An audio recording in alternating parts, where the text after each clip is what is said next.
Meus irmãos, a paz do Senhor, para mim é um grande prazer estar aqui mais uma vez com os irmãos.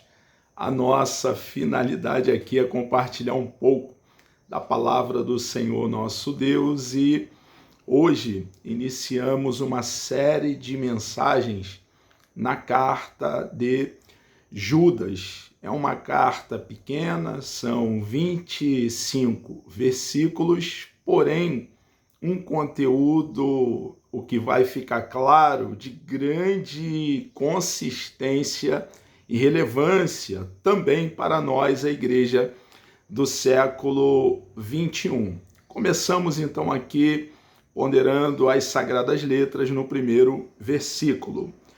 Judas, é interessante observar que esse Judas não é o Iscariote. Jesus ele teve irmãos e irmãs.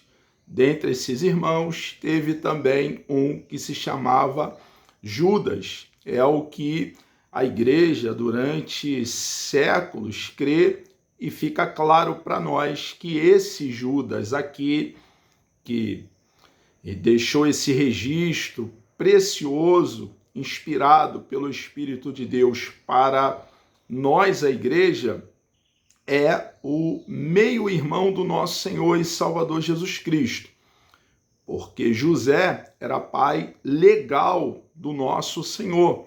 Jesus foi ali concebido por obra e graça da terceira pessoa da Santíssima Trindade, do Espírito Santo. Nós sabemos também que depois que cumpriu-se o tempo da purificação de Maria, dentro ali daquela cultura, José coabitou com Maria e eles tiveram filhas e filhos, o que está claro no texto sagrado. Judas aqui então é o meio-irmão do nosso Senhor e Salvador Jesus Cristo por parte de Maria. Quando ele aqui no primeiro versículo faz a apresentação, Judas, fica bem claro então para nós que quem está para escrever a carta é o irmão do nosso Senhor e Salvador Jesus Cristo. Servo de Jesus Cristo e irmão de Tiago. Jesus também teve um irmão chamado Tiago. É interessante essa colocação de Judas aqui, servo de Jesus Cristo. Ele está dizendo que ele serve ao Senhor Jesus Cristo. Essa palavra servo, no grego, é doulos. E a definição da palavra doulos é escravo. Ele é um escravo do Senhor Jesus Cristo. Então ele reconhece a posição de proeminência do nosso Senhor, a sua soberania como eterno Filho de Deus. É relevante porque os irmãos do nosso Senhor e também o Judas, que aqui nós estamos aludindo, a princípio não creram que o nosso Senhor era o Messias que fora profetizado pelos profetas do Antigo Testamento, que está bem claro ali nos relatos dos evangelhos. Eles só passaram a crer, e também o Judas, irmão do nosso Senhor, depois de Jesus Cristo estar ressurreto. Ele ressurge dentre os mortos, no período que passa 40 dias aqui ainda dando instruções aos seus discípulos. Depois, lá no Monte das Oliveiras, ele é então assunto aos céus. Nesses 40 dias da ressurreição do nosso Senhor, até o nosso Senhor ser assunto aos céus, o que aconteceu no Monte das Oliveiras, ele então aparece também para Judas e os seus demais irmãos, e aí eles passaram a crer, e crer piamente, a ponto de anunciar as boas novas do reino, pregar que Jesus Cristo é o Messias vaticinado pelos profetas no Antigo Testamento. interessante também, analisando ainda essa expressão doulos, quando ele coloca aqui servo de Jesus Cristo, escravo de Jesus Cristo, ele viveu embaixo do mesmo teto do nosso Senhor. Ele também era filho de Maria. E ali ele brincou junto com o nosso Senhor e Salvador Jesus Cristo. Na sua infância, eles se desenvolveram juntos, se alimentaram, amamentaram no mesmo seio de Maria, mas aqui ele reconhece a grandeza do nosso Senhor quando usa essa expressão e também deixa bem claro que ele era humilde, a humildade verdadeira que brota do coração, de dentro para fora. Ele diz: Judas, servo do Senhor Jesus Cristo, eu estou para servi-lo, estou para me submeter a ele. Observe que Judas tinha o Senhor Jesus Cristo não somente como seu Salvador, mas também como o Senhor da sua vida. Nós, cristãos, precisamos reconhecer a soberania, a grandeza do nosso Senhor e Salvador Jesus Cristo. E ter o Senhor Jesus Cristo como nosso Salvador, sim, mas assim como Judas nos deixou o exemplo, tê-lo como Senhor da nossa vida. Jesus nos comprou com o seu precioso e bendito sangue. Um alto preço foi pago por cada um de nós. E nós precisamos, então, nos submetermos a ele. Ele precisa nos nortear. Precisamos ser governados pelo nosso Senhor e Salvador Jesus Cristo. Nós, igreja, membros do corpo, devemos entender que Jesus é o cabeça do corpo, Salvador do corpo também, que é a sua própria igreja. E devemos, então, nos submeter às suas orientações. Ele, cada um de nós que cremos em Jesus de todo o coração, nos arrancou do mercado de escravo. Estávamos servindo ao pecado, debaixo do poder do pecado. E através do ato da regeneração, nascemos de novo. Fomos arrancados das trevas para a luz, para viver em novidade de vida. Nós devemos agradar aquele que nos resgatou, que nos redimiu, nos salvou, agradar diariamente, assim como nós observamos aqui a submissão de Judas, nós devemos nos submeter ao nosso Salvador. Judas, servo de Jesus Cristo, irmão de Tiago. É interessante essa colocação, irmão de Tiago. Judas, ele não se sente superior ao seu irmão Tiago, a despeito de Tiago, esse Tiago aqui, ser líder de uma igreja em Jerusalém. Havia também outros Tiagos, por exemplo, o filho de Alfeu, o Tiago também, filho de Zebedeu, mas ele aqui está fazendo referência ao Tiago, irmão do nosso Senhor e Salvador Jesus Cristo. E ele não se sente superior a Tiago, mas também não se sente inferior. Judas não tinha a autoestima achatada. Ele entende claramente, existe uma consciência nele que são irmãos, estão no mesmo nível. Nós, irmãos, precisamos entender bem o nosso posicionamento como membro do corpo de Cristo. Jesus, ele nos inseriu a esse corpo e, entendendo bem o nosso posicionamento, devemos cumprir a missão que cabe a cada um de nós. aos chamados. Observe que Judas aqui, ele entende que foi chamado por Deus, vocacionado pelo próprio Deus. Nós, irmãos, fomos chamados por Deus. Deus, ele tomou a iniciativa e veio até nós.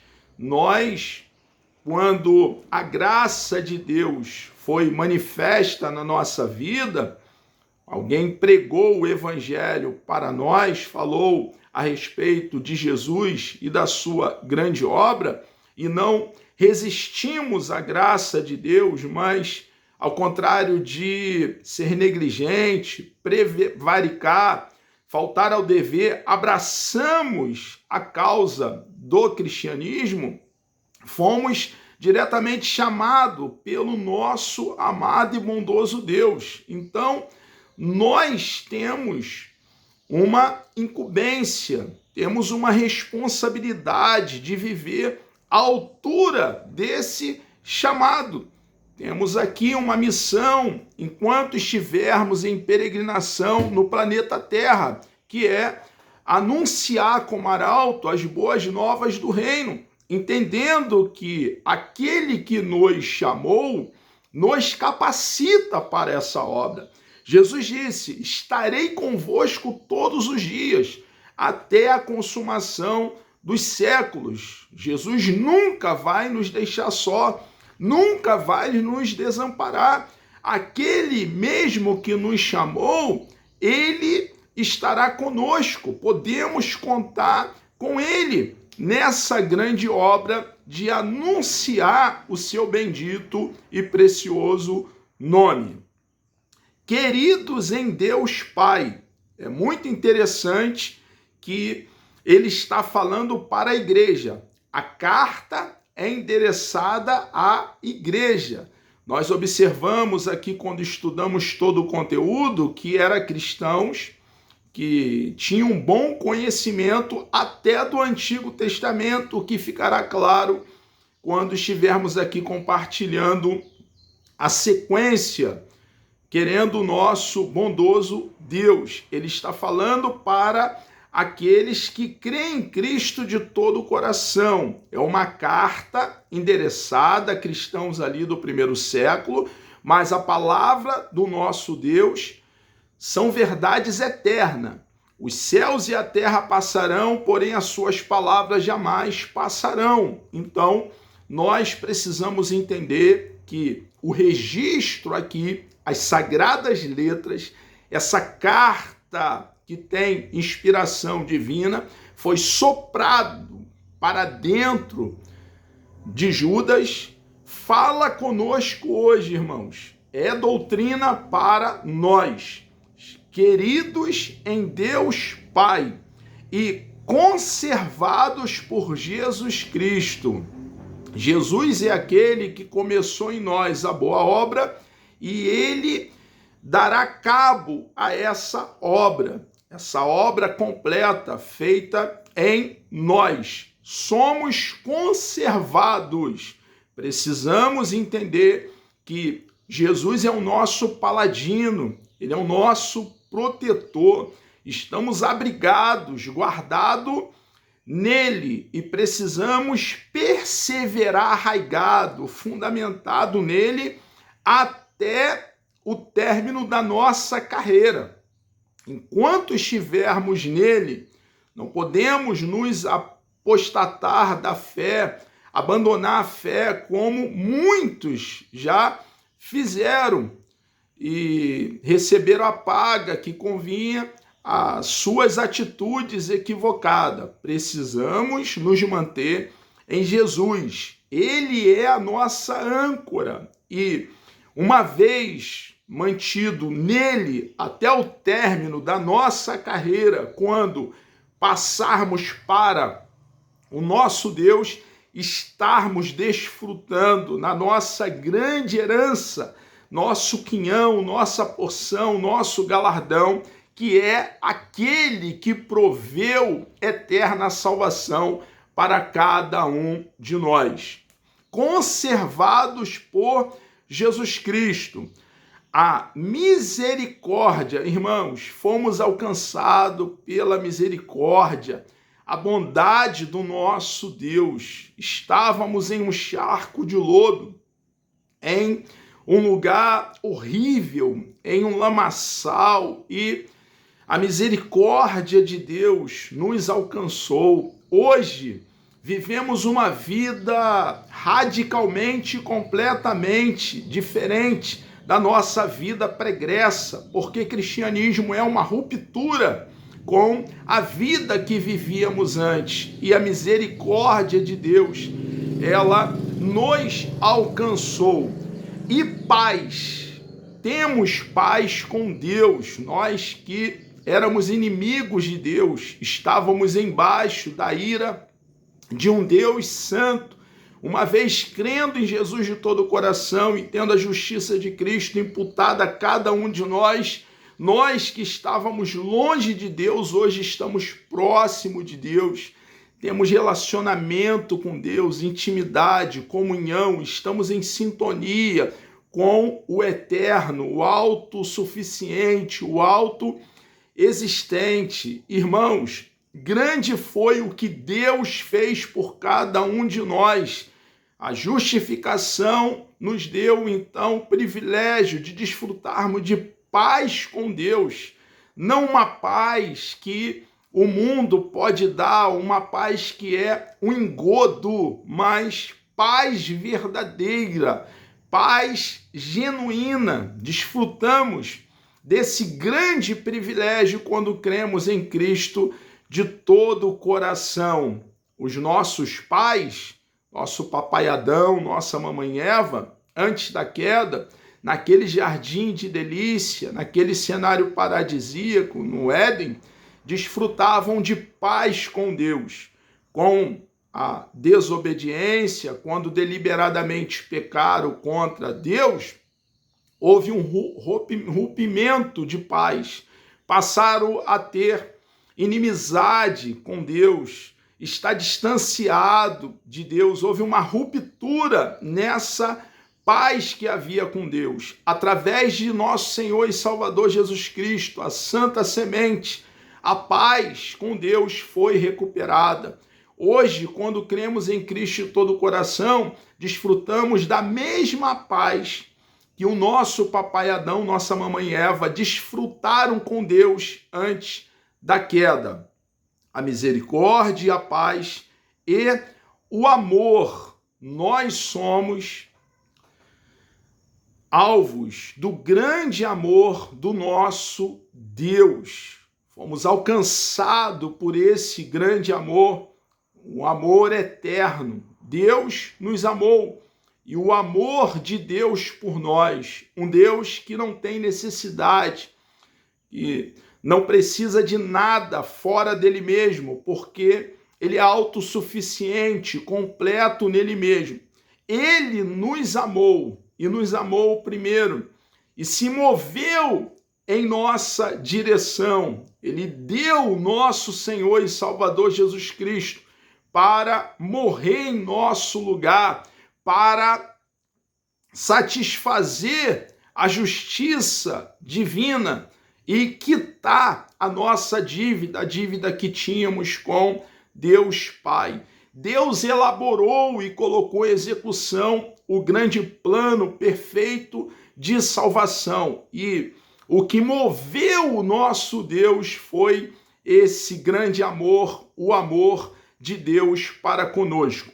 Judas, então, ele deixa claro aqui o seu desejo, a misericórdia e a paz e o amor vos sejam multiplicados. Ele deseja que abundemos em misericórdia, abundemos em paz e amor. Nós, irmãos cristãos, precisamos orar a Deus, pedindo o nosso Deus para que Ele nos aperfeiçoe a cada dia, que haja um crescimento, um desenvolvimento.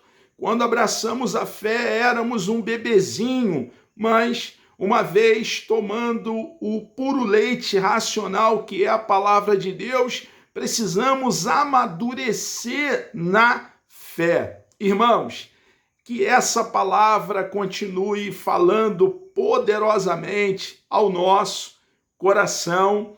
Desejo que Deus lhe dê um dia produtivo e extremamente abençoado. Vamos orar? Deus amado, nós louvamos e engrandecemos o teu santo e precioso nome. Obrigado por essa grande oportunidade que o Senhor nos concede de nessa primeira mensagem, ó Pai, aqui dentro da carta de Judas. Ó Pai amado, pudemos, ó Pai, falar do teu grande e imenso amor, da tua bondade, da tua misericórdia, dos teus grandes feitos para conosco.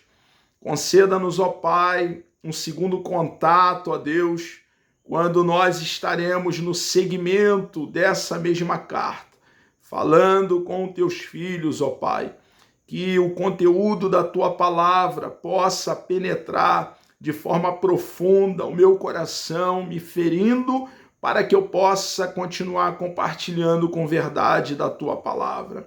Entrego as nossas vidas nas tuas mãos, nos dê um dia na tua presença, abençoado Deus Santo, e obrigado, ó Pai, por esse grande privilégio de alcançar milhares e milhares e milhares de pessoas aqui através das redes sociais. O teu evangelho sendo comunicado, entendido com clareza. Entregamos nossas vidas nas tuas mãos e assim oramos agradecidos em nome de Jesus.